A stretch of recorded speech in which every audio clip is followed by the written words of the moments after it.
بہرحال یہاں پر میں 3 وظیفے ایسے بتاؤں گا انشاءاللہ جو ٹاپ آف دا لسٹ 3 وظائف ہیں مصیبت اور پریشانی میں تکلیف دور کرنے کے لیے، سنت وظائف آپ صلی اللہ علیہ وسلم کی طرف سے تعلیم فرمائے ہوئے۔ پہلا وظیفہ ہے یہ لا الہ الا انت سبحانک انی کنت من الظالمین کا۔ لا الہ الا انت سبحانک، نہیں ہے کوئی معبود سوائے تیرے اور تو تو پاک ہے اللہ، تو تو غلطی کر ہی نہیں سکتا۔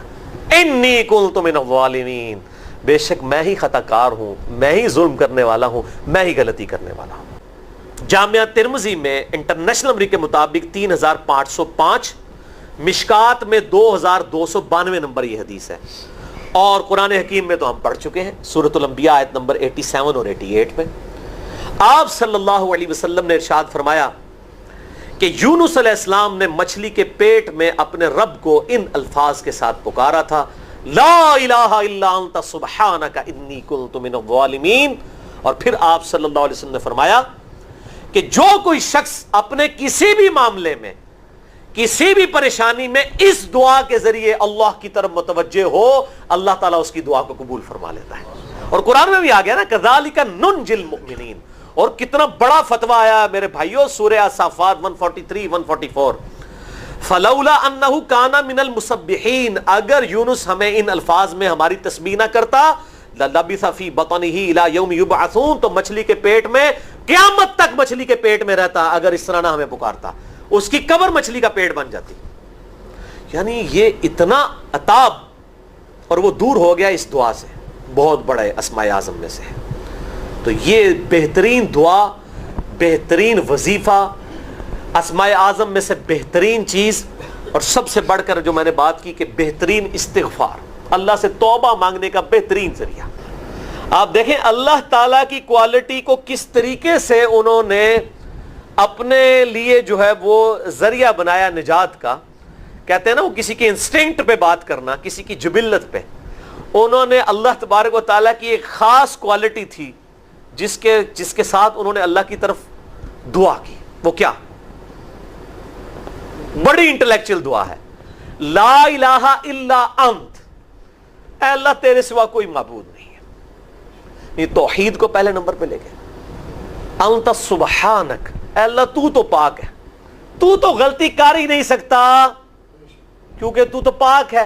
انی کنت من الظالمین، میں تو انسان ہوں، میں تو غلطی کروں گا۔ اب جب اللہ تعالیٰ کو آپ اس طریقے سے کہیں گے اللہ تیرے کو تو غلطی نہیں ہوندی، میں تو بندہ آنا تو غلطی تو کراں گا، کیا زبردست انداز ہے اللہ کو پکارنے کا۔ اس پہ پھر نجات ہی ملنی تھی نا۔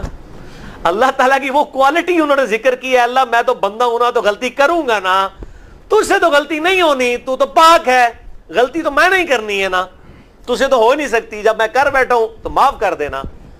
بہترین دعا ہے واللہ، بہترین استغفار ہے۔ اور صحیح بخاری اور مسلم کی متفق علیہ حدیث ہے، جب آپ تشہد میں بیٹھو تو درود شریف کے بعد جو اپنے رب سے چاہو مانگو، اس میں یہ دعا بھی آپ اپنے اوپر لازم کریں۔ یہ اسماء اعظم میں سے ہے، اپنی دعاؤں میں اس دعا کو کریں۔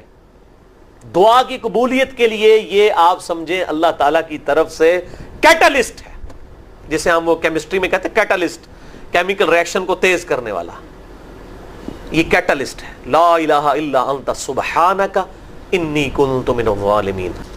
دوسرا وظیفہ وہ بھی جامعہ ترمذی میں انٹرنیشنل نمبر کے مطابق 3524 نمبر حدیث ہے، لیکن ترمذی کا طریق جو ہے وہ ضعیف ہے۔ یہ میں پہلے بتا دوں، امام ترمذی نے ساتھ لکھا ہے یہ روایت کمزور ہے، لیکن ضروری نہیں ہوتی کہ روایت اگر ترمذی میں کمزور ہے تو کہیں اور وہ روایت صحیح نہیں موجود ہے۔ اس کی صحیح سند المستدرک للحاکم میں انٹرنیشنل نمبر کے مطابق 1862 نمبر موجود ہے، اور سنن نسائی الکبریٰ میں 10492 نمبر ہے، اور مشکات میں بھی 2454 نمبر حدیث ہے انٹرنیشنل نمبر کے مطابق۔ تو صحیح سند المستدرک للحاکم اور سنن نسائی الکبریٰ کے اندر موجود ہے۔ اور وہ وظیفہ ہے انس ابن مالک کہتے ہیں اور سعد ابن ابی وقاص کہتے ہیں رضی اللہ تعالی عنہما وعلیہم السلام کہ آپ صلی اللہ علیہ وسلم کو جب کبھی کوئی تکلیف یا پریشانی پہنچتی تو آپ صلی اللہ علیہ وآلہ وسلم ہمیشہ ان الفاظ میں اپنے رب کو پکارا کرتے ہیں۔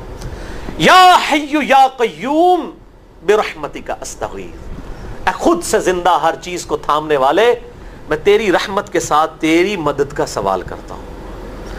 استغیث بولیں گے نا الف کے ساتھ، حمزہ کے ساتھ، تو یہ سنگولر کا صیغہ ہوگا، اور اگر ہم بولیں گے نستغیث نون کے ساتھ تو یہ جمع کا صیغہ بن جائے گا۔ کتنی بہترین دعا ہے، اے خود سے زندہ ہر چیز کو تھامنے والے، میں تیری رحمت کے ساتھ تیری مدد کا سوال کرتا ہوں۔ تو یہ بھی اسماء اعظم میں سے ہے۔ بہرحال یہ دوسرا وظیفہ ہو گیا۔ اب تیسرا وظیفہ جو ہے کمال وظیفہ، صحیح بخاری میں موجود ہے، انٹرنیشنل نمبر کے مطابق 4563 نمبر۔ ابن عباس رضی اللہ تعالی عنہما کہتے ہیں وعلیہم السلام، وہ کہتے ہیں کہ سیدنا ابراہیم علیہ السلام کو جب آگ میں پھینک رہے تھے نا، تو ابراہیم علیہ السلام نے اس وقت کہا تھا حسبنا اللہ ونعم الوکیل، ہم نے اللہ ہی پر بھروسہ کیا اور وہی بہتر کارساز ہے۔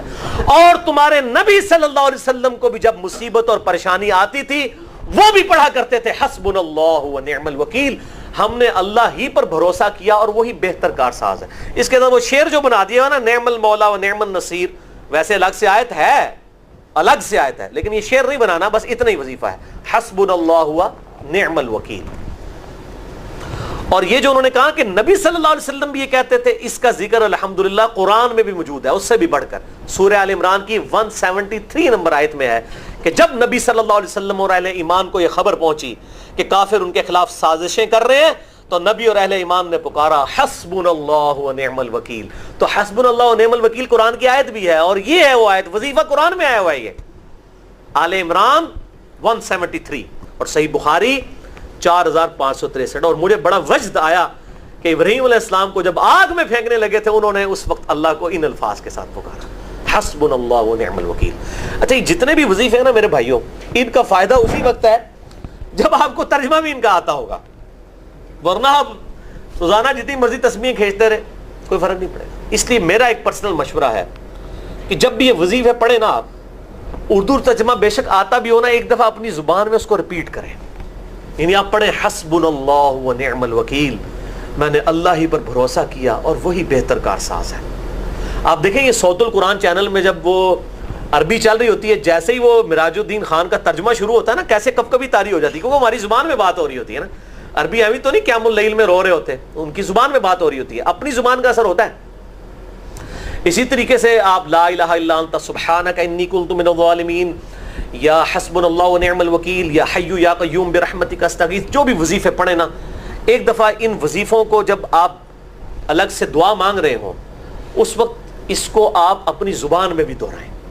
اور اس کے لیے کوئی تسبیح نہیں کھینچنے کی ضرورت کہ آپ نے اتنے 100 دفعہ پڑھنا ہے، تسبیح تو ویسے ٹھیک ہے، وہ آپ استعمال کر سکتے ہیں، لیکن آپ چلتے پھرتے اٹھتے بیٹھتے ہر وقت جس حالت میں بھی، اور صحیح مسلم میں حدیث ہے کہ یہ جو وظائف ہیں ان کے لیے تو کوئی وضو بھی کیا، غسل بھی پروٹوکول نہیں ہے۔ ام عائشہ کہتی ہیں نبی صلی اللہ علیہ وسلم حالت جنابت میں بھی اللہ کو یاد کر لیا کرتے تھے، صحیح مسلم میں حدیث موجود ہے، جنابت والے چیپٹر میں ہر حال میں اللہ کو یاد کرتے تھے۔ اور جو قرآن میں بھی دعائیں یا اذکار آئی ہیں نا، جب آپ حالت جنابت میں بھی اس کو کریں گے نا، تو اس پہ قرآن کا حکم نہیں لگے گا۔